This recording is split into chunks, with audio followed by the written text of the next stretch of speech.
বাংলাদেশে ভূখণ্ডে যারা বসবাস করে সবাই বাঙালি, ধর্ম বর্ণ নির্বিশেষে সবাই সবার বিপদে পাশে চলে আসে। তো সেই ধারাবাহিকতায় ইনটেক এগ্রো বগুড়া থেকে কিছু শুকনো খাবার নিয়ে চলে যাবে আপনাদের ফেনী, নোয়াখালী, কুমিল্লা অঞ্চলে যারা বন্যায়, যারা বাসস্থান হারিয়েছে, যারা চুলা জ্বালাতে পারছে না, এই ধরনের লোকজনের পাশে দাঁড়ানোর জন্য ইনটেক এগ্রো একটু ভালোবাসার হাত বাড়িয়ে দিচ্ছে। আর এই ভালোবাসাটুকু আমাদের সর্বোচ্চ উজাড় করে দিয়ে কিন্তু এই ভালোবাসাটুকু দিচ্ছি।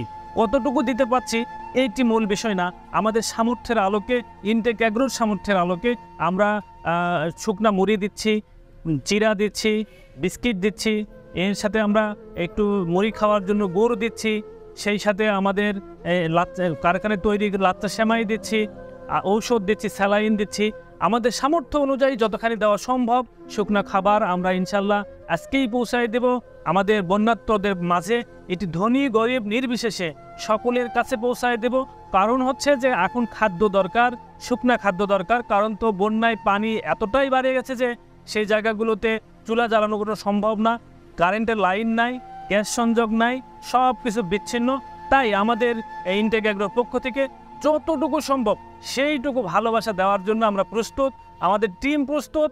ইনশাল্লাহ যথাসময়ে আপনাদের কাছে পৌঁছাবো, আপনারা সহযোগিতা করবেন। জাতি বর্ণ নির্বিশেষে সকলের উদ্দেশ্যে বলবো, সবাই এগিয়ে আসেন। আমরা সবাই বাঙালি, আমরা কোনো ধর্ম নিয়ে এই জায়গাতে বিবেচনা করব না, আমরা শুধু বিবেচনা করব আমরা বাঙালি। আমরা বাঙালির বিপদে আরেক বাঙালি এগিয়ে আসবো, এটাই আমাদের বাংলাদেশের সংস্কৃতি হোক।